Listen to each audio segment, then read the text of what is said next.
vai fazer um evento rápido, né? Um evento de 1h15, e o objetivo é que vocês consigam responder essa principal pergunta aí: como funcionam as redes neurais, tá? Então, a gente vai fazer, o esquema do evento vai ser o seguinte: eu vou falar um pouco de conceitos e vou brincar um pouquinho com código Python também, certo?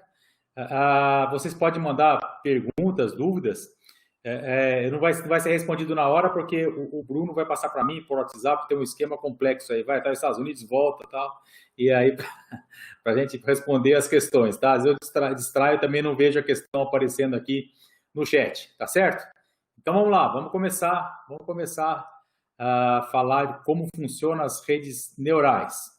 Bom, primeira coisa, eu sou esse bonitão que está aparecendo aí, né? Marcelo Novaes de Rezende. Eu trabalhei bastante tempo no IPT, no mestrado lá, né? E eu tenho graduação em Engenharia Civil e Computação, mestrado e doutorado em Engenharia de Estruturas, todos na USP em São Carlos. E desde os anos 80 eu trabalho e gosto muito de computação científica, né? Que eu falo que é aquela que usa bastante matrizes e vetores, certo? Eu tenho carreira acadêmica como desenvolvedor, como executivo, empreendedor de tecnologia. E nos últimos anos eu fundei a Linked, que é uma escola que basicamente online, né? Hoje, né? Principalmente agora, né? Com essa pandemia, basicamente online, para ministrar cursos de assuntos que eu gosto, tá? E participar também de projetos desafiadores em Data Science. Então, eu dou aula do que eu gosto e trabalho nos projetos que eu gosto, então eu estou com bastante prazer de trabalhar nessa área, tá? E sempre aprendendo coisas novas, é uma coisa muito divertida participar disso, tá? Bom, vamos lá. Quem tiver interesse, tá? Quem tiver interesse aí, a gente vai ter 2 cursos na área de Data Science no IPT, começando logo. Dia 28/7, também conhecido como, acho que terça-feira que vem, né? Acho que é terça-feira que vem. A gente tem um curso de Data Science de 9 semanas, duas vezes por semana, 45 horas, tá? Ainda temos vagas nesse curso aí, do dia 28/7, mas precisa correr um pouquinho, tá? E no dia 17 de agosto começa um curso, se não me engano, de 10 semanas, se não me engano, tá? De Deep Learning, tá? Esses são cursos interessantes para quem quiser se aprofundar na área aí. Legal? Muito bem. Continuando aqui. Bom, a gente está, só para situar, né? Nosso evento é de redes neurais. Então, redes neurais, elas estão dentro do guarda-chuva de inteligência artificial, que são as técnicas utilizadas para imitar, para emular o comportamento humano, né? Raciocínio, fala, esse tipo de coisa, né? Essa é a inteligência artificial como um todo. E especificamente a gente vai estar na parte de Machine Learning. Hoje a gente não vai ver Deep Learning, mas redes neurais entram tanto em Machine Learning como em Deep Learning. Sempre que Deep Learning é uma sub-área do Machine Learning. E Machine Learning é uma sub-área da inteligência artificial, tá? Então, eu vou falar alguns exemplos de coisas que são inteligência artificial, mas não são Machine Learning. Por exemplo, sistemas especialistas, aqueles sistemas baseados em regras, tá? Que você tem as regras explícitas. Se temperatura maior que tanto, cheio de ifs, né, com regras. Esse é um sistema de inteligência artificial, tá? Ele pode emular um diagnóstico feito por um médico, por exemplo, mas não é machine learning, tá? Que a principal característica do machine learning é a habilidade de aprender sem ser explicitamente programado para isso, aprender por amostras. Por exemplo, você mostra uma lista de características de apartamentos em São Paulo, muitos apartamentos, e mostra o preço, apartamento e o preço, apartamento e o preço, tá? Em função dessas amostras, usando machine learning, a máquina cria um modelo que depois pode fazer predições de preços de outros apartamentos, tá? E aí, um pouquinho mais para frente, de forma mais profunda, né? O Deep Learning, ele dá um passo a mais porque ele tira features de imagens para a gente, ele faz umas coisas a mais, certo? Ele define as features, ele extrai as features. No Machine Learning tradicional, o próprio Data Scientist define quais são as features, processa e tal. Já no Deep Learning, as próprias features são retiradas pelo algoritmo. E, tipicamente, são redes neurais com muitas camadas, as chamadas redes profundas, tá? Muito bem. Então, fechando esse slide aí, inteligência artificial. São máquinas que simulam e emulam o comportamento humano. Machine Learning, técnicas de inteligência artificial em que a máquina aprende por instâncias, por amostras. Ela não é programada explicitamente para isso. E o Deep Learning já é a retirada de features, de imagens, por exemplo, feita pelos algoritmos e tipicamente com muitas camadas, tá? Elas conseguem estruturar em camadas o processo de tratamento das features, tal, e o próprio processamento da imagem, seja o que for, tá? Vamos lá. Então, vamos lá. Bom, eu passo isso aqui, não vou gastar nem um minuto com isso aqui, tá? A ideia disso é mostrar um timeline para a gente. 1940 começaram as primeiras coisas, né? Começaram as primeiras coisas de falar de redes neurais, tal, a criação de neurônios artificiais, tal. 1950 já tinha o conceito de perceptron, tá? Agora, vocês vão ver aí que tem, deixa eu aumentar um pouquinho o zoom aqui, ó. Vocês vão ver que de 1960 a 69 tem o Golden Age, né? Que as coisas cresceram muito. Tem a história do XOR, que a gente vai brincar hoje, tá? E aí, hora dos anos 70 até 86 foi o Dark Age, porque não houve uma grande evolução da inteligência artificial, tá? Isso deu um salto gigantesco depois, né? Com o início da utilização do algoritmo backpropagation, tá? Com o backpropagation foi um salto para o treinamento das redes neurais a partir de 86. Vocês veem que é uma coisa bem recente. Mais recentemente, o SVM com Vapnik, aprendizado estatístico, e para frente de 2010, o Deep Learning, as redes convolucionais, as redes adversariais. Então, isso aí realmente foi um grande progresso que aconteceu nos últimos anos. Mas vocês podem ver que o timeline é curto, né? O timeline é curtinho. Vamos lá. Seguindo em frente aqui. Muito bem. Bom, antes de falar das redes neurais artificiais, vamos ver um pouquinho as redes neurais naturais, que são as nossas, né? O cérebro tem em torno de 10 bilhões de neurônios, certo? E eles têm essa estrutura aqui, tem os dendritos, por onde chegam os sinais, tá? E geralmente um neurônio é ligado a mais 10, né? Certo? O que acontece é o seguinte, os dendritos recebem sinais, tá? As ligações entre os neurônios são as sinapses, né? São as sinapses, eles recebem sinais, isso é acumulado aqui, tá? É acumulado. Aí, quando o nível de sinal recebido passa de um certo threshold, tá? Isso é passado para frente, tá? E pega dendritos de outro neurônio, isso vai, isso forma uma rede, tá? Essa é a ideia da rede neural natural, composta por neurônios. Esses neurônios têm os dendritos que recebem os sinais, esses sinais são acumulados aqui, tá? E depois eles são, como quando esses sinais atingem um certo limiar, um threshold, eles são mandados para frente, isso faz que elas possam fazer uma comunicação por muitos neurônios, formando a rede, tá? Aí vamos já chegar no neurônio artificial, tá? Que foi criado lá, 50, por aí, tá? Esse é o chamado perceptron, tá? Muito bem.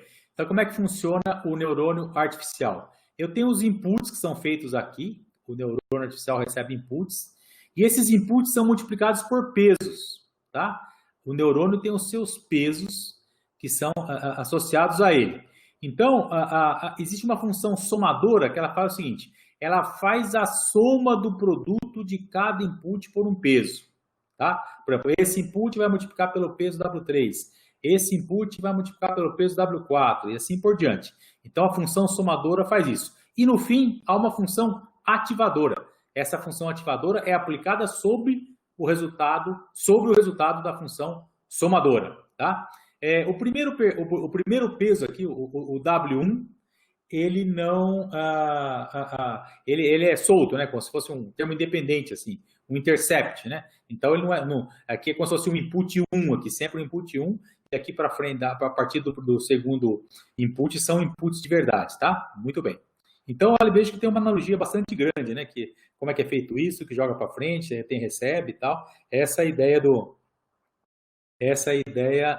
do perceptron, que é o neurônio artificial, tá? Beleza, vamos lá. Muito bem. E aí a gente forma, do perceptron, a gente forma a rede neural, né? Igualzinho o conceito do cérebro, lá dos neurônios sendo ligados. Então você vê, por exemplo, esse perceptron.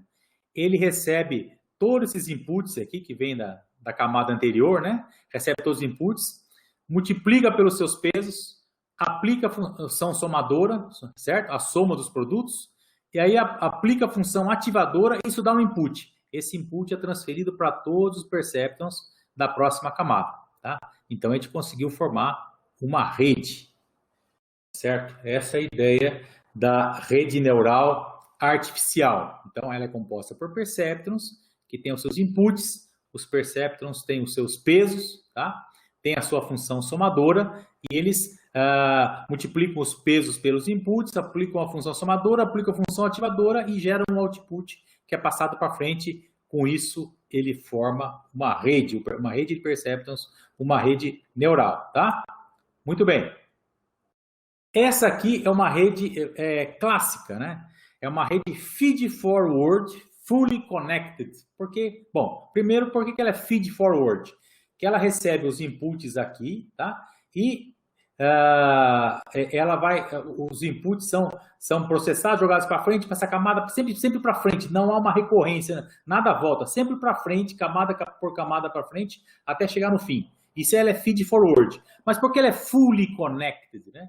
Porque entre duas camadas sucessivas, todos os perceptrons são ligados entre si, tá? Então essa é uma rede bem clássica, uma rede feed forward, que só vai para frente a informação, né? O processamento, e ela é fully connected, todos os neurônios da camada N conversam com a camada N mais 1, tá? Importante lembrar que a camada input não tem neurônio, né? Ela é só um input mesmo, né? Agora já começa na hidden layer, output layer tem perceptron, tá? E na input layer não.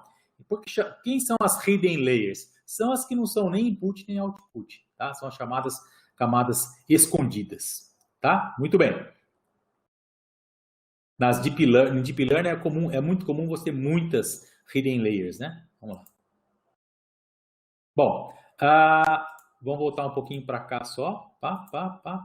Vamos fazer o primeiro código aqui. Esse código perceptron, vamos brincar um pouquinho com isso. Vamos lá. Deixa eu ver como é que eu saio daqui. Lá. Agora eu vou compartilhar minha tela. E tá, compartilhar. Beleza. Ótimo. Então, estou abrindo um código aqui. Tá? Esse código chama-se Perceptron.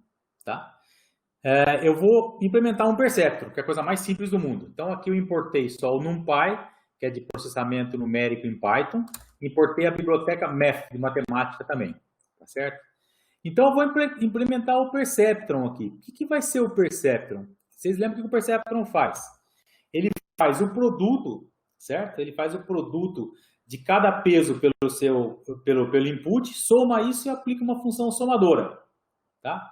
Então, eu posso fazer assim, ó, já que o input e os pesos estão como arrays aqui, né? Como vetores aqui, eu posso fazer simplesmente isso aqui, ó, return, tá? A função ativadora que eu vou passar, certo? Aplicada em quem? Aplicada no produto interno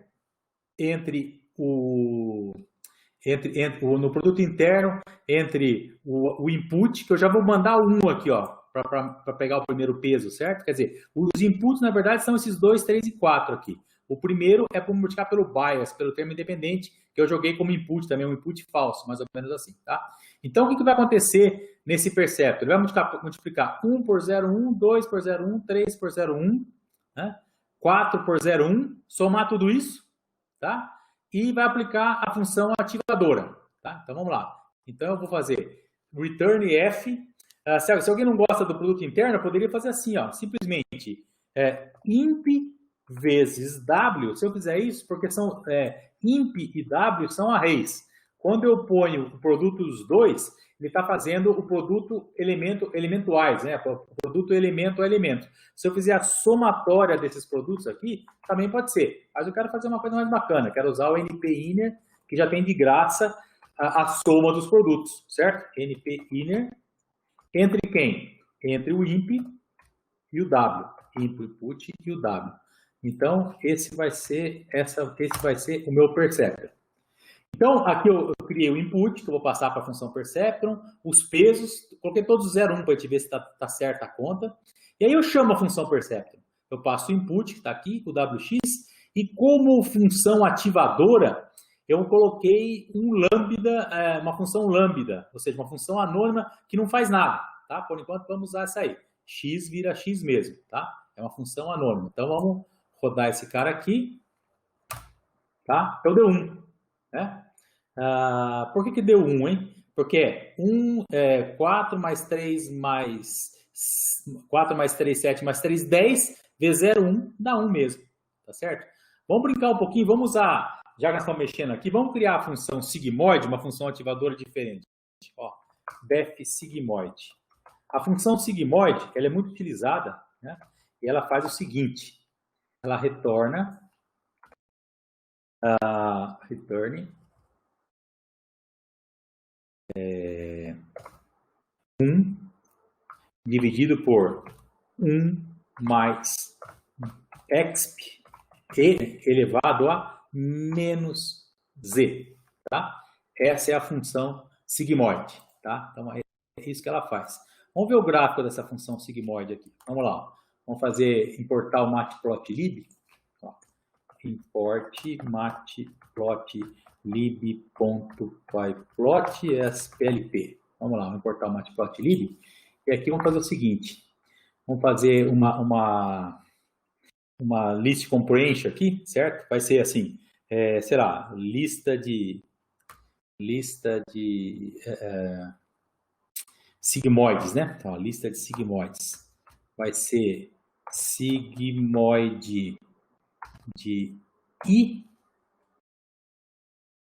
for i em range de menos 10 a 11, tá? Vai ficar um gráfico meio feio, vai dar até uns pulos aí, né? Vamos ver como vai ficar isso aí. Cria essa lista e agora vou plt.plot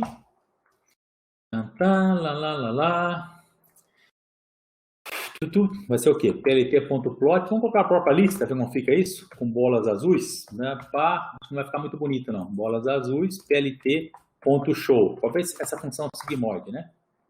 Até que ficou razoável, né? Então, o que faz essa função sigmoid? Quando os números... Só que ela pegou no lugar errado, né? Porque eu não passei. Vamos colocar uma outra list comprehension aqui, ó. I for i in range de menos 10 a 11. Tá? Criou outra list comprehension aqui. Tá? Agora sim. Então, vejam. Para valores abaixo de 0, né? Quando vem um valor abaixo de 0, o sigmoid empurra rápido para 0, né? E quando para valores acima de 0, ela empurra rapidamente para 1. Então, ela é utilizada como função ativadora naqueles perceptrons que fazem classificação entre 0 e 1, tá? Então, ela separa entre 0 e 1. É para isso que é utilizada a função sigmoid. Então, o jeito que a gente fez aqui, ó, eu poderia chamar, em vez de passar essa função lambda aqui, eu poderia chamar a função sigmoid no meu perceptron, tá? Aí o que vai acontecer? Ele vai dar um resultado da função somadora, certo? E vai aplicar o sigmoid em cima, tá? Essa aqui é a ideia. Será que está certo isso? Vamos ver quanto saiu do... Vamos ver quanto é que foi o inner, né? Depois se ela aplicou certo. Vamos imprimir aqui, ó. print np.inner de impw. Vamos ver se está certo isso aqui. E aí, vamos lá. Vamos rodar de novo. Ih, beleza. Papá, lá, has no attribute w. Impw. Vamos lá. Era de 1, né? Certo?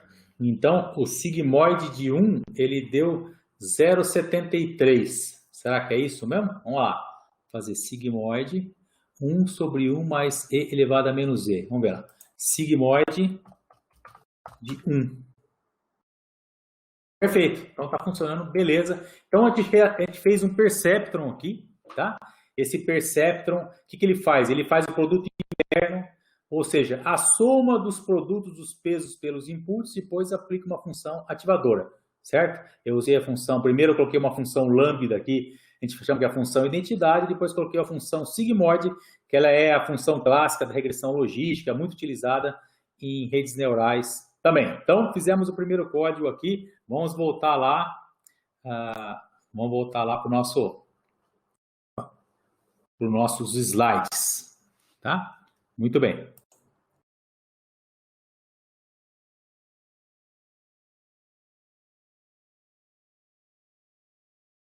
Bom, aí chega uma parte importantíssima do nosso trabalho aqui, né? Uma parte muito importante do nosso trabalho, que é o seguinte: como que as máquinas aprendem? Então, o que a gente aprendeu até agora nesse nosso webinar aqui? A gente aprendeu que a rede neural é composta por perceptrons tem a função somadora, depois a função ativadora, blá, blá, blá. Mas eu coloquei os pesos lá, tá certo? Quando eu quero treinar uma rede neural, ela precisa aprender os pesos. Os pesos são as incógnitas do problema, tá certo? Então, quando eu treino uma rede neural, é necessário que ela aprenda os pesos, tá? Então, nós vamos ver de uma forma geral como que em machine learning, como que as máquinas aprendem. Essa imagem é bastante famosa do livro Learning from Data, um livro muito bom que tem, eu acho, free aí na internet, pelo menos tem alguns cursos free, né? Então, como é que funciona o aprendizado de máquina, o machine learning? Funciona assim, tem uma função que eu não sei qual é, tá? Por exemplo assim, qual é a função que liga a área e a idade do apartamento ao preço dele? Existe uma função, mas eu não sei qual é, tá? Aí eu tenho uma hipótese, tá? Uma hipótese, por exemplo, que esse preço do apartamento, ele depende da idade do apartamento, do bairro, sei lá, dos metros quadrados, quantidade de quartos. Eu tenho uma hipótese dessa, tem um algoritmo baseado em cima dessas variáveis. E eu tenho os training examples, que são amostras que tem essas features que eu coloquei na minha hipótese aqui e tem o preço real dos apartamentos que são praticados, tá? Então, o que é um algoritmo de aprendizado, né? O algoritmo de aprendizado, ele vai fazer um tuning, né, dos parâmetros da minha função hipótese para aproximar com o resultado que eu já tenho, certo? Então, se eu tenho um apartamento de 3 quartos no bairro X, blá, blá, blá, custa 250 mil reais, tá certo? A minha função hipótese, ela vai tentar chegar o mais perto disso, certo? Quando ela for processada. E como que ela ajusta esses parâmetros? Aí vem o algoritmo de aprendizado e aí a gente chega na hipótese final, tá? Então, as máquinas aprendem assim. Eu tenho os exemplos, certo? A gente viu que é assim, né? A gente tem os exemplos. Nós estamos aqui tipicamente num aprendizado supervisionado, porque eu sei a resposta. Eu sei o preço dos apartamentos. Então, a gente aprende... Como que a máquina aprende? Tem uma hipótese, e essa hipótese, por isso chama aprendizado supervisionado, né? Ela vai sendo calibrada porque eu já sei a resposta.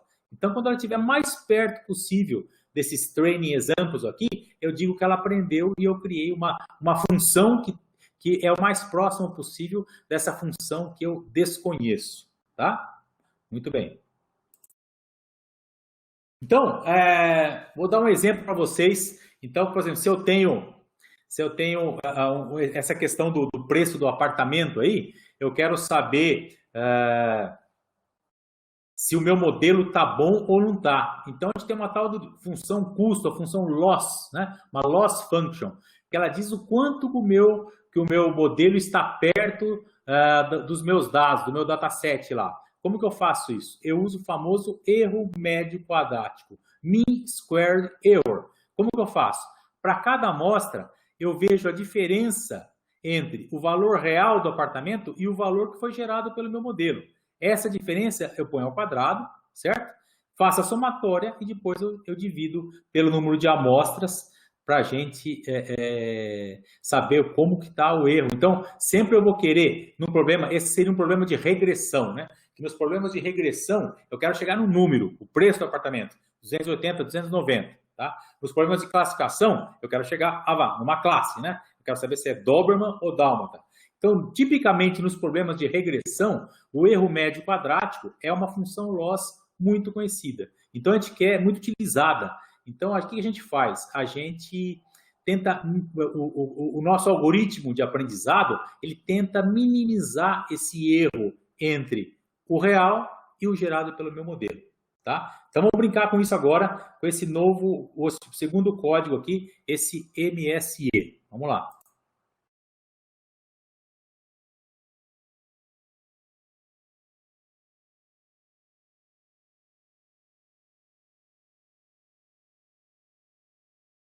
Então, tá aqui o MSE. Vamos abrir.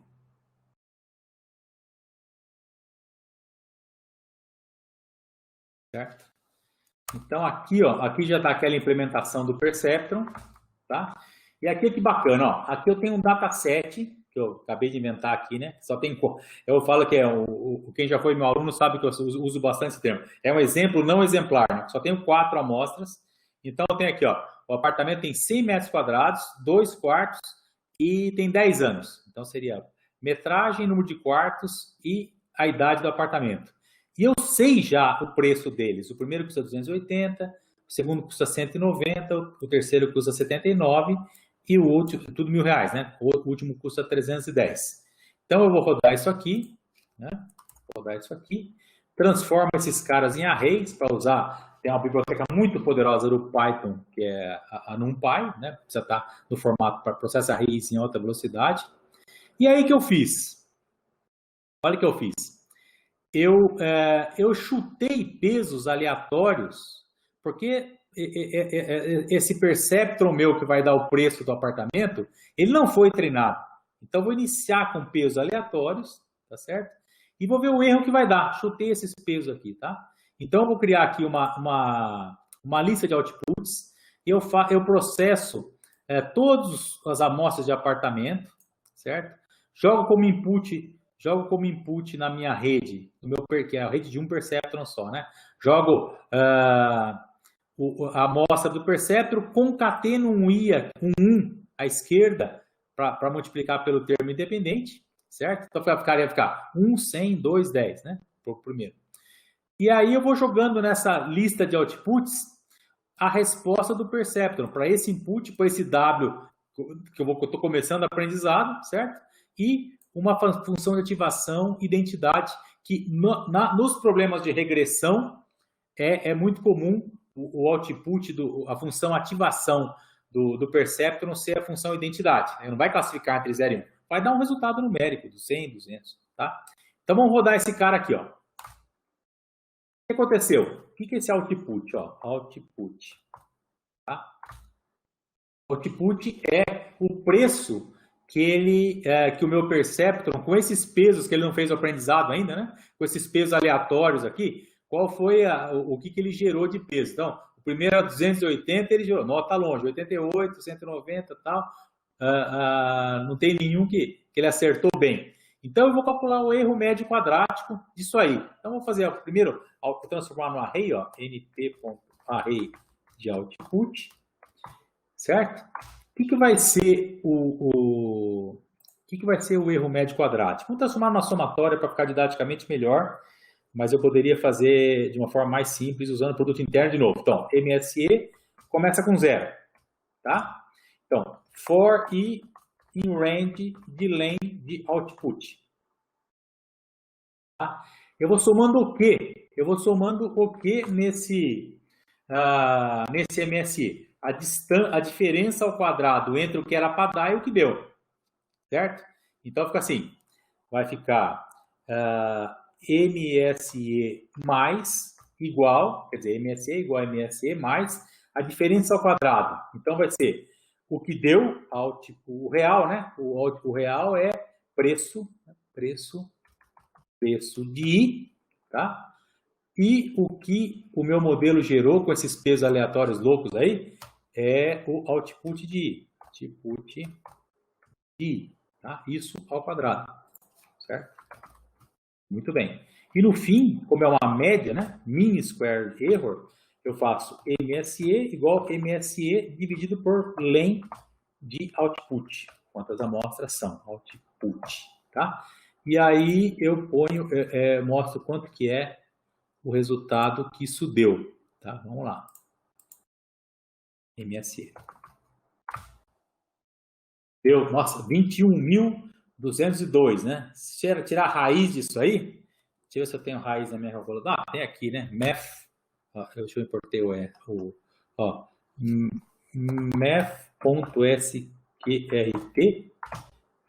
de MSE, ou é math.sqr, sei lá, SQR. Vamos ver. Não tem, é SQRT. Deu 145. Então ele está errando para mais ou para menos de 145 mil reais o preço do apartamento. Está meio ruim ainda, né? Porque nós chutamos, não foi feito o aprendizado. A gente começou com pesos aleatórios, tá? Então, a primeira dica que eu vou dar para vocês como é que é o processo de aprendizado numa rede neural é o seguinte: eu tenho que mexer nos pesos, tá? E eu tenho que saber, para cada peso, se mexendo nele para cima ou para baixo, se vai melhorar o erro, tá? Por exemplo, olha, está 21.202. Eu vou abaixar para 0,25. Ó, menos 0,25, o último peso lá. Beleza? Ó, 21.202, 21.050. Ou seja, eu abaixei um pouquinho o valor do peso, mexi um pouquinho no valor do peso, ele diminuiu o erro médio quadrático. Então, o que eu tenho que fazer? Para cada peso, eu tenho que saber quanto que ele vai influenciar no erro. Tá? Isso é dado matematicamente por o quê? Derivada parcial do erro em relação a cada peso. Eu sabendo isso, por exemplo, se a derivada do erro em relação ao peso deu positiva, eu sei que se eu aumentar o peso, vai aumentar o erro. Então, eu diminuo um pouquinho o erro. Tá? Então, esse é o caminho da gente treinar as redes. É saber para cada peso a derivada parcial do erro em relação àquela peso. Daí eu vou mexendo em cada um desses pesos em muitas iterações e muitas rodadas. Tá? Beleza? Então, vimos aqui o que é o MSE. Tá? MSE é a soma dos quadrados da diferença entre o real e o gerado pelo meu modelo. Eu quero, obviamente, minimizar esse erro. Eu tenho que ter algum critério para fazer isso. Então, os pesos começam aleatórios, eu vou ajustando esses pesos. Tá? Legal, vamos voltar lá. Muito bem. Continuando aqui, vimos o erro médio quadrático. E agora, eu falei dos pesos e tal, eu vou falar para vocês daquele algoritmo, que revolucionou a área de redes neurais, né, que ela ficou muito tempo parada, que foi o algoritmo backpropagation. Lógico, a gente costuma gastar 2 aulas inteiras de 4 horas para falar. Então aqui eu vou falar de uma maneira meio lúdica para vocês aí de como é que funciona o backpropagation. Mas a ideia é o seguinte: eu tenho uma rede neural, certo? E os perceptrons têm os seus pesos, que é o que eu preciso descobrir quais são os pesos ideais, tá? Muito bem. Como eu começo? Eu começo colocando valores aleatórios, tipicamente entre -1 e 1, nos pesos de todos os perceptrons. Olha, a rede pode ter milhões de perceptrons. Então, todos aqueles pesos são jogados aleatoriamente, tá? Aí, o que eu faço? Olha que interessante como é que é o backpropagation. O backpropagation tem 2 fases, uma forward e uma backward, tá? A fase forward, eu vou jogando as amostras, aqueles que eu fiz com agora do apartamento. Eu coloco uma amostra lá, ele vai dar um erro, vai dar um resultado longe do que eu esperava, porque as amostras porque os pesos são aleatórios, tá? Então eu jogo lá uma amostra, isso vai dar um erro. Em função, eu joguei, pensa numa rede, deixa eu fazer aqui, peraí. Vamos fazer aqui. Então, pensa numa rede que ela tem várias camadas, né? Vamos lá. Ó, ela tem várias camadas, tá? Até chegar aqui. Então, eu jogo a amostra aqui, nos inputs, ela vai jogando para baixo, ela chega aqui. Ela dá um Y aqui, um Y hat, que a gente fala, né? Um Y chapéu aqui. E o Y esperado era o Y aqui, certo? O preço, ela deu 80 e era 200 o preço do apartamento, o preço real. Isso gerou um erro, tá? E em função desse erro, então a fase forward, eu jogo a amostra, ela passa por toda a rede, gera um output e calcula um erro. Com esse erro, eu consigo calcular a derivada parcial do erro em relação a todos os pesos da rede. Isso é feito voltando, isso chama back propagation. Vai propagando para cima esses erros, tá? Tipicamente tem uns truquinhos no meio aí, usar a regra da cadeia, você não faz direto a derivada do erro em relação ao W, tá? Você faz a derivada do erro em relação à função ativadora e a função ativadora em relação ao W. Tem vários truquezinhos para você. Essa é a ideia. A gente fala que o backpropagation é essencialmente a regra da cadeia, e é mesmo, tá? Bom, então você inicializa os pesos aleatoriamente, vai fazendo para cada amostra, você faz um forward, isso dá um erro, e com o backward você calcula a derivada do erro em relação a cada um dos pesos, tá? Aí no fim você usa o algoritmo gradiente descent, tá? O algoritmo gradiente descent, deixa eu fazer um desenhozinho aqui. Ele funciona assim. Depois que eu tiver todas as derivadas parciais, né? Tá? Vamos pensar que você tivesse duas features, aí seria fácil, né? Então, o vetor gradiente no ponto vai ser o vetor das derivadas parciais, ele dá a direção de maior crescimento da função. Mas eu não quero na direção de maior crescimento, eu quero minimizar a função. Então, eu vou um pouquinho ao contrário, tá? Aí eu vou de novo, faço no outro ponto, calculo o gradiente, até chegar, até minimizar a função. Então, cada peso, quando eu aplico o gradiente descent, o que acontece? Fica ele menos um learning rate, que é uma taxa de aprendizado, que a gente precisa calibrar para o algoritmo não se perder, certo? Vezes a derivada do erro em relação ao peso, tá? Então, todos os pesos vão sendo atualizados dessa forma, tá? Eu tenho um gradiente, que é um vetor com todos os pesos da rede, e aí eu posso falar que o próprio vetor gradiente, né? Ele vai... com esse vetor gradiente que tem todos os pesos, eu atualizo todos os pesos. Eu posso fazer um vetor de todos os pesos, né?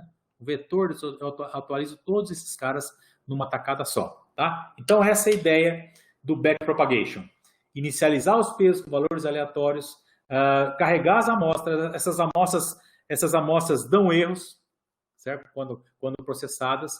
Em função desses erros, eu calculo as derivadas parciais dos erros em relação aos pesos. Depois, com essas derivadas parciais, eu monto o vetor gradiente e com o gradiente eu vou sempre ao contrário do que o gradiente está dizendo, porque a razão desse menos aqui, né? Porque o gradiente dá o sentido de maior crescimento da função direção e sentido, eu quero ir contra ele, vou dando uns passos. Eu tenho uma analogia que eu sempre faço, que é o seguinte. Você chega numa cidade, por exemplo, Ribeirão Preto, tá? E você quer saber onde é o Pinguim, tá? Aquele restaurante famoso lá. Então, você está sem GPS, sem Waze, sem nada. Então, você pergunta para uma pessoa, onde é o Pinguim? O cara fala, dá 20 informações para você. Você esqueceu de tudo. Você anda mais 2 quadras e pergunta de novo, onde que é o Pinguim? E você vai se encaminhando. É assim que o gradiente descente funciona, né? Ele vai, de tempo, a cada rodada, ele pega o gradiente de novo no outro ponto aqui, certo? Vê a direção do gradiente e vai ao contrário. Então, ele vai andando contrário ao crescimento do gradiente. Com isso, ele acaba chegando no ponto de mínimo da função, tá? É lógico que a coisa não é tão simples assim, porque algumas funções de várias variáveis não são convexas, né? Elas não têm um mínimo só. Então, isso aí complica bastante as técnicas, mas em termos bem simplificados, o algoritmo backpropagation é assim. Ele chama backpropagation porque eu faço um forward para obter o erro. E esse erro é propagado no backward, tá? Isso vai gerando as derivadas parciais, tá? Eu posso atualizar, eu posso passar por todas as amostras e tirar uma média para fazer a atualização dos pesos, certo? Ou não, eu posso pegar um conjunto, um lote, que a gente fala um batch, né? Posso pegar um lote de amostras e atualizar o peso. Bom, e aí? E aí acontece o seguinte, né? Cada vez que ele passou, o algoritmo passou por todos os pesos, eu falo que ele fez uma... Desculpa, quando o algoritmo passou por todas as amostras do backpropagation, eu falo que ele fez uma época, tá? Vocês vão ver se quem trabalha com Deep Learning já viu isso por aí, tá? Beleza, vamos em frente. Bom, agora, qual que é a ideia, né? Qual que é a ideia? Nós vamos brincar um pouquinho com a biblioteca sklearn, scikit-learn. Então, a biblioteca é uma biblioteca de Python muito utilizada. É open source, é em Python, tá? Ela é muito utilizada para machine learning, tá? Para deep learning, tipicamente o pessoal usa TensorFlow, PyTorch, esse tipo de coisa. Para machine learning, a biblioteca sklearn, ela é muito boa e ela existe para classificação, né? Vou classificar doente, não doente, para regressão, para clustering, tá? E ela também para fazer análise de cluster, por exemplo, K-means, por exemplo. E ela tem muitas ferramentas para você pré-processar, para você fazer um standardization. Às vezes o seu dataset, as features têm ordens de grandeza diferentes. Isso pode atrapalhar o algoritmo, tá? Então a gente faz um standardization e aí todas as features ficam com média 0 e desvio padrão 1. Como é que eu faço isso? Cada feature tira a média dela dividido pelo desvio padrão, tá? Tem bibliotecas gráficas, tem parte de validação, eu posso fazer splits, tá? Entre treinamento e testes, cross-validation. Então, ela realmente é uma biblioteca bastante completa, tá? Então, vamos lá. Primeira coisa, a gente vai fazer uma rede neural para aprender as funções lógicas AND e XOR. Vamos pegar esse notebook Logic. Depois nós vamos fazer uma rede MLP só para aprender a função XOR, tá? E depois a gente vai fazer uma rede mais complicada para identificar dígitos feitos à mão, tá? Dígitos assim, ó, 28 por 28. Então vamos lá. Então vamos lá, papá, vou compartilhar minha tela.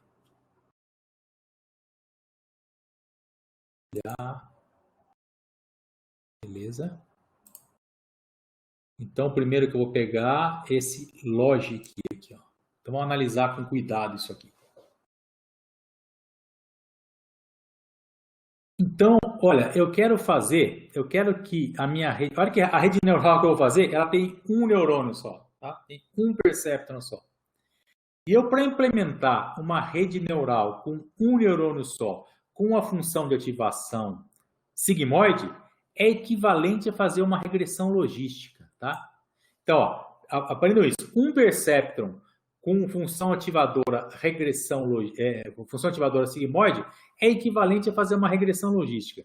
E um perceptron só com uma função ativadora identidade, como eu fiz no caso do apartamento lá, é equivalente a ser uma regressão, tá? Então, para eu simular um perceptron só, uma rede neural com um neurônio, eu peguei, em vez de pegar a biblioteca para fazer uma rede neural, eu peguei uma regressão logística, tá? Então, é isso que eu fiz aqui.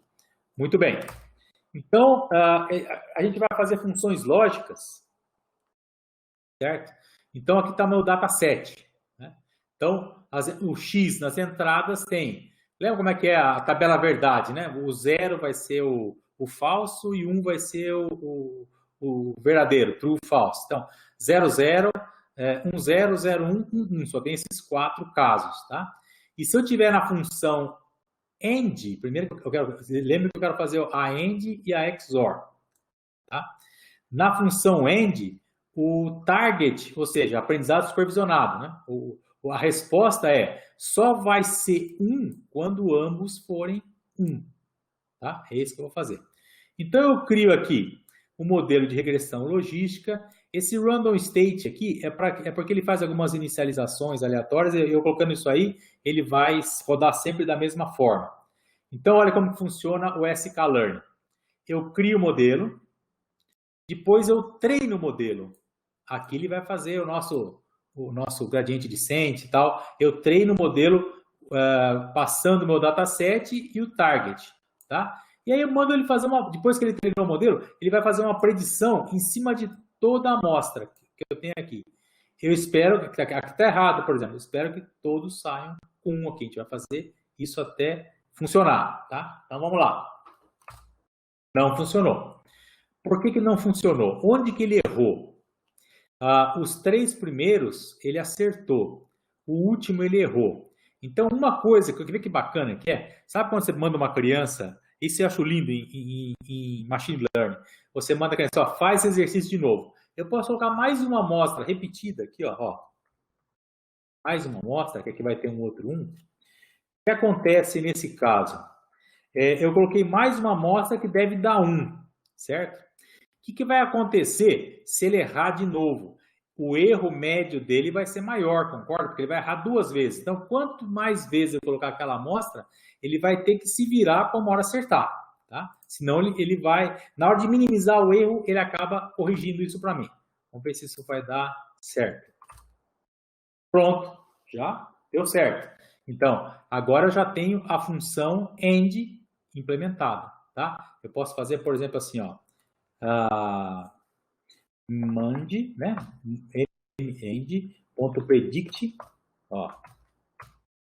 Por exemplo, de 0, 1. Dá 0.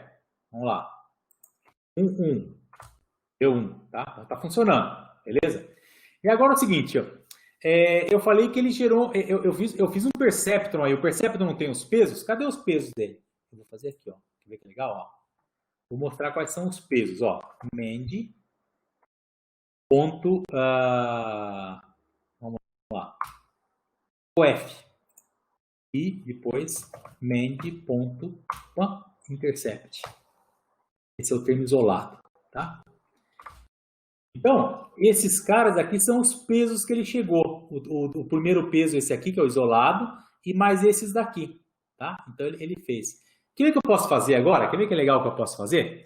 Eu posso pegar o meu perceptron aqui, ó, olha, do outro código. Vou copiar esse perceptron, vou trazer para o meu logic aqui, ó. Tá? Vamos lá. Copiar isso aqui. Beleza. E agora eu vou fazer o seguinte, ó. Fiz aqui. O que eu vou... Vou tirar até esse print aqui, né? O meu perceptron... Vou ter que copiar a função sigmoid também, né? Senão não vai rodar. Aqui tá a função sigmoid. Logic. Eu rodo esse. E aí, como pesos, eu ponho esses caras aqui, ó. Quer ver que legal? Ó, que legal, ó. Os pesos, eu vou colocar esses caras. E o último, do contrário, o primeiro é esse aqui, que é o W0, tá? Então, o que eu fiz? Olha que bacana que eu fiz. Eu treinei essa rede neural de um perceptron só com sklearn. Quando você treina uma rede, você aprende os pesos. Agora que eu aprendi os pesos, eu copiei para o meu perceptron, tá? Então, agora vamos fazer o treinamento aqui, ó. O treinamento não, vamos fazer o teste, ó. Vou rodar 1, tá? 1. Vamos ver se vai dar 1 esse cara, né? Por que não deu 1? Deu 0,51. Porque o sigmoide, ele dá um valor entre 0 e 1. Então, eu tenho que fazer mais uma coisinha aqui, ó. Eu tenho que pegar o resultado do perceptron. Vou chamar aqui, coloca assim, vou fazer aqui, ó. Vou chamar de output, né? Output é isso aqui. Aí eu ponho um threshold, né? Ó, if, tipicamente é meio, né? O default. If out maior que meio, certo? Print 1, certo? Else print 0. certo? Só que tem mais uma coisinha aqui, que ele, quando ele faz o output, acho que ele vem... Não, acho que vai dar certo. Vamos lá. Faltou else print. If, tá? Faltou isso aqui. Aí tá certo. 1 deu 1, 0 dá 0, certo? 0, 0 dá 0, tá? Então, isso que é legal. Eu treinei o meu modelo, né? Usando o carinha aí, o sklearn. Aí eu roubei os pesos. Agora, rapidão, que nosso tempo está meio complicado aqui, tá? O que nós vamos fazer? Eu vou tentar fazer o... vou botar aqui né? Eu vou tentar fazer o XOR. Então, o XOR, quando são diferentes dá 1, quando são iguais dá 0. Lembra disso, né? Então, esse é o XOR, tá? E eu vou dar uma notícia ruim para vocês. O XOR você não consegue resolver com um perceptron só. Isso já apareceu naquele primeiro slide dos anos 70, os caras descobriram isso aí, tá? Então, se eu tentar rodar aqui, ó, do jeito que eu fizer, nunca vai. Eu posso aumentar aqui, vou aumentar o meio aqui, ó. Aumentar o meio que está dando 0, rapidamente, tá? Se eu fizer isso, opa, faltou que eu preciso colocar 1, 2, vou colocar mais 2 uns aqui, né? Certo? Certo? E aqui, tudo 1, não adianta, eu não vou conseguir fazer rodar o XOR. Por isso que nós fizemos, existe uma razão para isso. Vamos interromper o compartilhamento, tá? Vamos lá. Lá.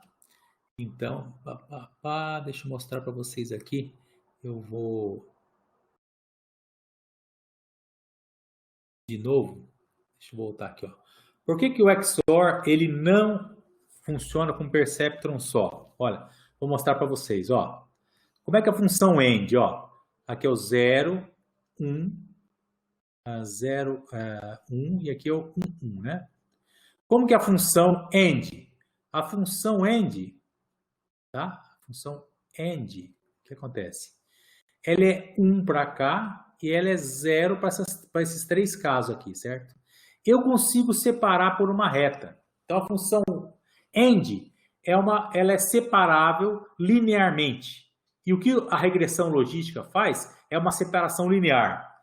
Já a função XOR, o que acontece? Ela aqui ela é 0, aqui ela é 1, aqui ela é 1 e aqui ela é 0. Eu não consigo separar com uma reta só os positivos do negativo, tá? Então, então, na regressão logística, que é o que eu estou usando, eu nunca vou conseguir separar os positivos e negativos. Já a função OR, por exemplo, eu consigo, porque o OR, como é que é? Só no 0 que ela é negativo. Nesse caso aqui, né? Nesse caso ela é positiva. Opa, peraí. Porque ela cismou esse cara aqui, ó. Aqui ele é tal, aqui, tal, tal. E então, aqui também é, né? Então, eu consigo separar linearmente os positivos dos negativos, tá? Vamos voltar lá. Então, eu vou abrir aqui agora, tá? Eu vou compartilhar de novo minha tela. E nós vamos aqui para a função XOR. Para a função XOR. Como que eu vou implementar agora? Agora eu vou usar uma rede neural do sklearn, uma MLP, Multilayer Perceptron Classifier, tá? Então, tá o mesmo dataset aqui, tá certo? Certo? E eu vou fazer o que agora? Eu vou colocar com 2 perceptrons. Quando você faz assim, ó, Hidden Layer Size, lembra que tem o Input Layer, certo? Hidden Layer e Output Layer. Nesse tipo de rede aqui, eu tenho 2 inputs, certo? Tenho 2 inputs, que é a função lógica tem 2 inputs. Depois eu vou pôr uma Hidden Layer, que eu vou começar com 2 perceptrons, tá? E depois tem um Output Layer, certo? Que esse Output Layer vai ter vai receber 2 inputs também, no caso, se eu tiver 2 perceptrons, e vai ter uma ativação sigmoide. Tá? Só que ele já vai fazer aquele threshold de meio, já vai dar a resposta se é 1 ou 0 para nós, tá? Então, vou rodar esse cara aqui. Certo? Deu errado. Com 2 deu errado. Antes disso, eu vou mostrar para vocês uma coisa. Ó. MLP. O que é esse modelo? Ó? Então, todas as coisas que ele está usando. Ó, esse ReLU aqui, ele está dizendo que na camada hidden, ele não está usando o sigmoide. Ele está usando a função ativação ReLU.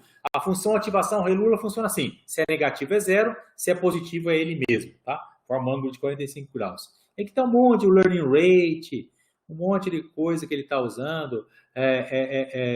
Por exemplo, deixa eu achar, a tolerância entre um processamento e outro, o número máximo de iterações que ele pode fazer.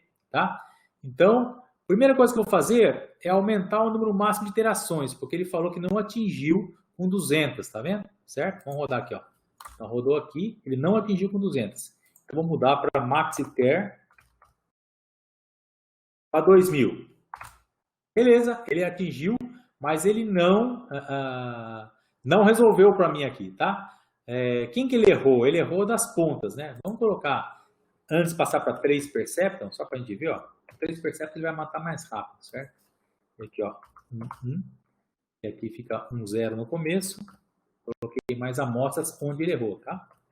Certo? Vamos ver se ele vai fazer uma predição certa agora. Não, também não fez, tá? Então, agora eu vou colocar mais um Perceptron aqui, tá? Vamos ver o que acontece. Pronto, ó. Agora ele está funcionando direitinho, tá? Ele está funcionando direitinho, mas ainda está reclamando que ele não atingiu com 2.000. Vou passar para 10.000, vai. Vamos chutar o balde aí, vai. 10.000, certo?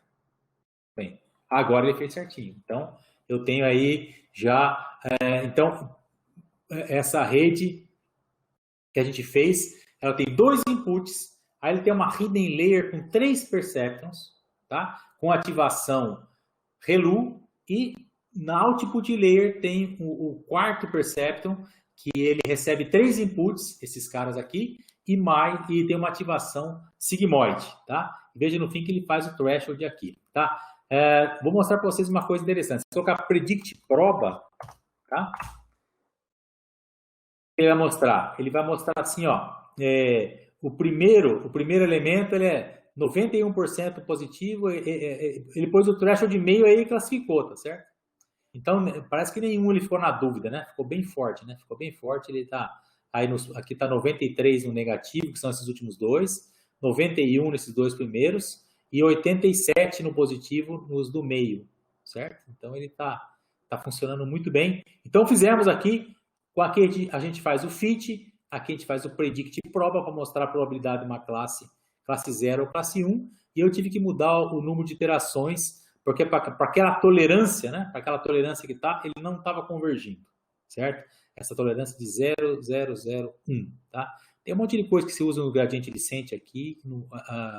Aqui ele pode colocar learning rate constante ou adaptativo, tá? Pode fazer muita coisa. Early stop, quando ele chegou, ele para antes, certo? Muito bem, tem umas regularizações, tal, mas não dá tempo de a gente falar tudo isso aqui hoje. Bom, fizemos então essa rede neural multilayer perceptron. Então, a gente viu que o problema do XOR não é possível de ser resolvido com apenas um neurônio, certo? Então, nós fizemos uma rede maiorzinha, agora nós resolvemos aí o XOR, tá? O exclusivo. Muito bem, vamos lá. Então, agora, a gente vai para o último problema, que é o seguinte. A gente vai para o ANN Digits. Esse é um probleminha já bem bacana, tá? Que é o seguinte. Eu tenho dígitos feitos à mão, certo? Figuras minúsculas, 8 por 8 pixels, tá? A gente vai mostrar daqui a pouco para vocês. Então, como é que é esse dataset? Então, 8 por 8 forma um quadrado, 8 por 8 tem 64 elementos. O dataset, ele estica, né? Ele deixa num vetor de 64 posições cada amostra. E tem a classificação real dela, tá? Então, a gente vai fazer uma rede neural. A gente vai fazer uma rede neural para classificar esses desenhos feitos à mão. Vamos lá. Então, eu importei aqui o Train Test Split. Por que eu fiz isso? Porque é o seguinte, quando a gente cria qualquer modelo de Machine Learning, a gente quer saber se o nosso modelo generaliza ou não, tá certo?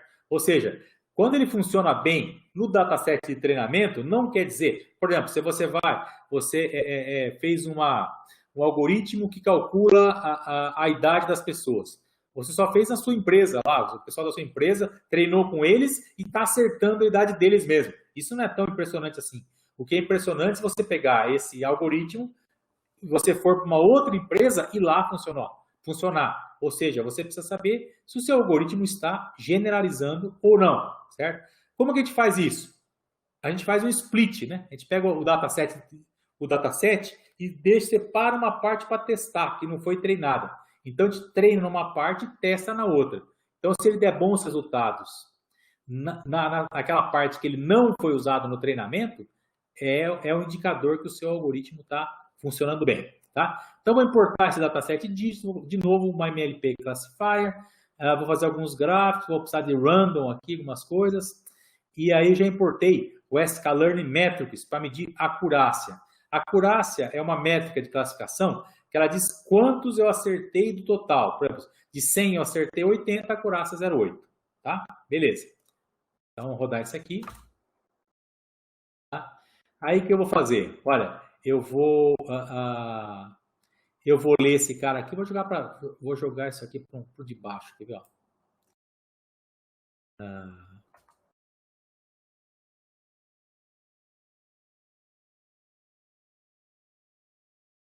E vou dividir em dois aqui o negócio, ó. Então, primeiro, ó, eu vou importar o dataset, ele vem aqui com uma tupla, né? A posição 0 da tupla vem os vetores de 64 posições e na posição 1 vem o que é cada um deles, tá? Então, aí importei tudo. Olha, por exemplo, ó, o primeiro elemento, ele é número 0. Você pode pedir aqui, ó. Vamos colocar print, ó, print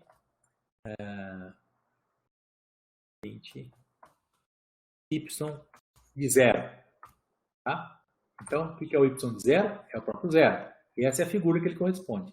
Veja que eu, para mostrar essa figura, eu fiz um reshape para 8 por 8, para virar um quadrado. Porque ele mesmo, né? Se eu pedir aqui, ó, print x de 0. X de 0. O x de 0, ele é um vetor, certo? De 64 posições, certo? São as linhas aqui da imagem, sendo que os valores vão de 0 a 16, tá? O 16 seria branco e o 0 seria preto. Legal? Muito bem. Vamos pegar mais um aqui, ó. O x de 510, nem sei quanto tem. Vai lá. X de 510. Outro 0, mas pegou muita sorte, hein? Pera aí, vou pegar x de 511.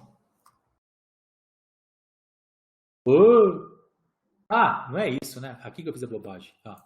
511, tá. Então já é vamos ver o y de 511, né? Y de 511 realmente é um 9, né? É um 9 aqui. Então a gente tem esse dataset. Uma coisa muito importante quando a gente faz uma classificação é saber se as classes estão balanceadas, né?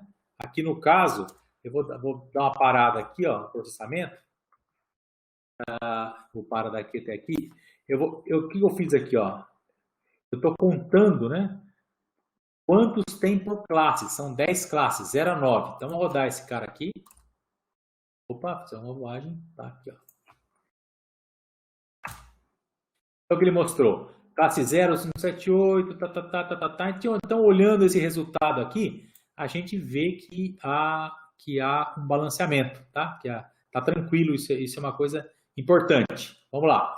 E agora, depois que eu fiz isso, eu criei uma rede neural com 200 perceptrons na hidden layer, tá? Primeiro eu treinei, ó, com a amostra toda.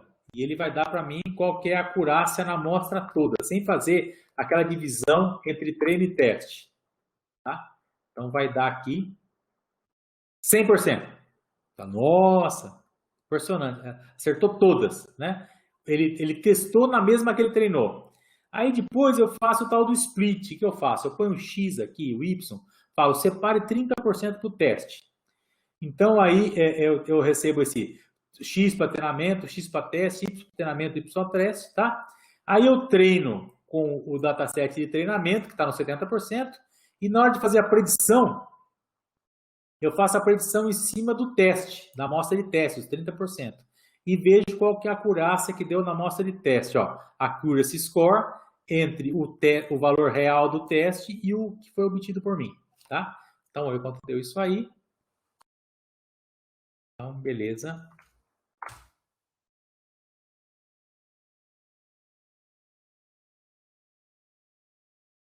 Tem alguma bobagem aqui. Lá, lá, lá, lá. Accuracy score. Faltou aqui o Y-teste, é o YET.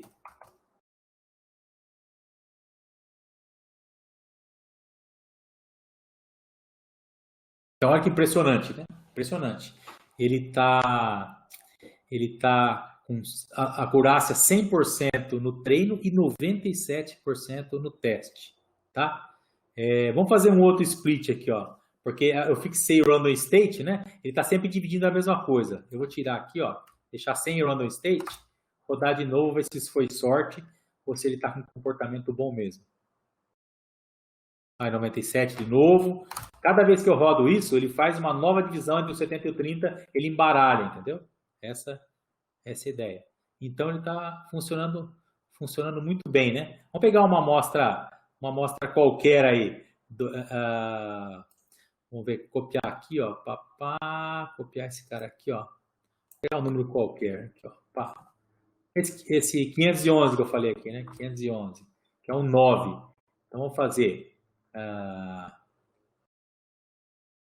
ANN predict, fazer a predição que a rede vai fazer, né?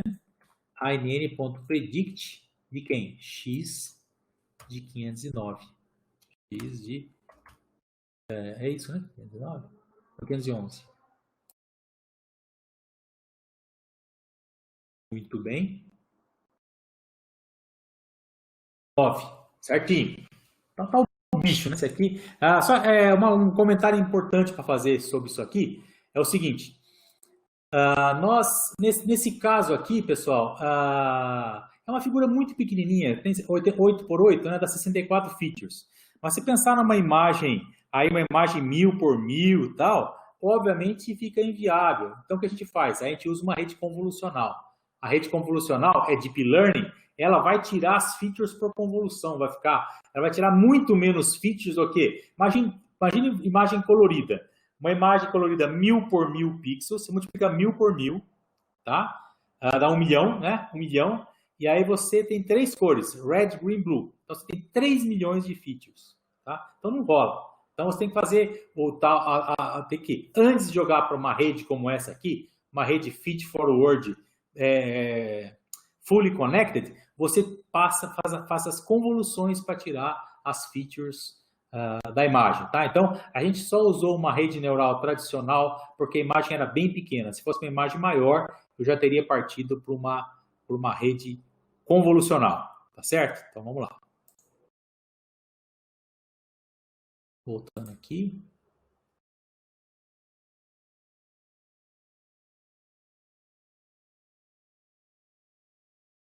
Ok, muito bem.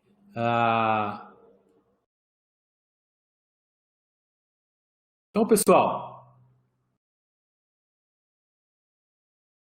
quem quiser, que façam perguntas à vontade agora. Quem quiser aprender mais, inscreva-se lá nesses cursos do IPT com a Linked. Eu estou com um canal no YouTube também, que eu estou fazendo. Esses dias eu fiz uma coisa bem legal lá. Eu queria, como o backpropagation é um algoritmo meio complicado, falei, será que dá para treinar uma rede neural na força bruta? Então, eu fiz isso lá, tá? Eu fiz uma experiência para ver se dava para treinar uma rede neural com força bruta. Mas eu vou colocar muita coisa de Data Science nesse canal. Vou tentar colocar um vídeo cada 15 dias. Então, acompanhe lá que vão ser conteúdos interessantes para quem quiser aprender mais sobre Data Science. Tá certo? Bom, deixa eu voltar aqui, peraí. Alguém tem alguma pergunta aí no chat? Vamos lá. Fiquem à vontade.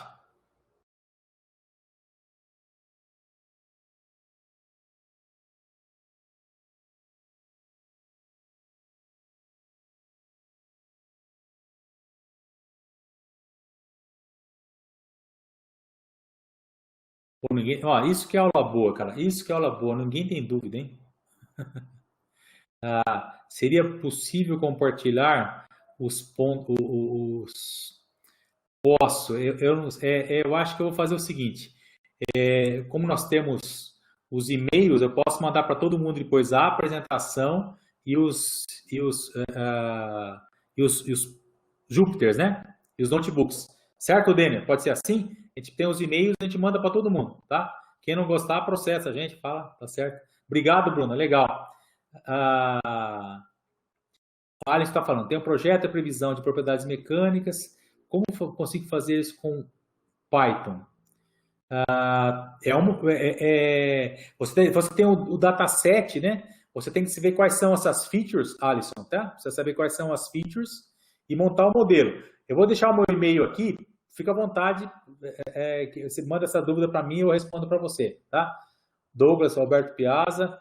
Olha, eu não tenho um nome no canal, mas procura lá Marcelo Rezende, procura Força Bruta. Eu fiz um vídeo sobre Jack Nicholson lá, que eu tinha que descobrir quem que é a pessoa mais parecida com o Jack Nicholson, tá certo?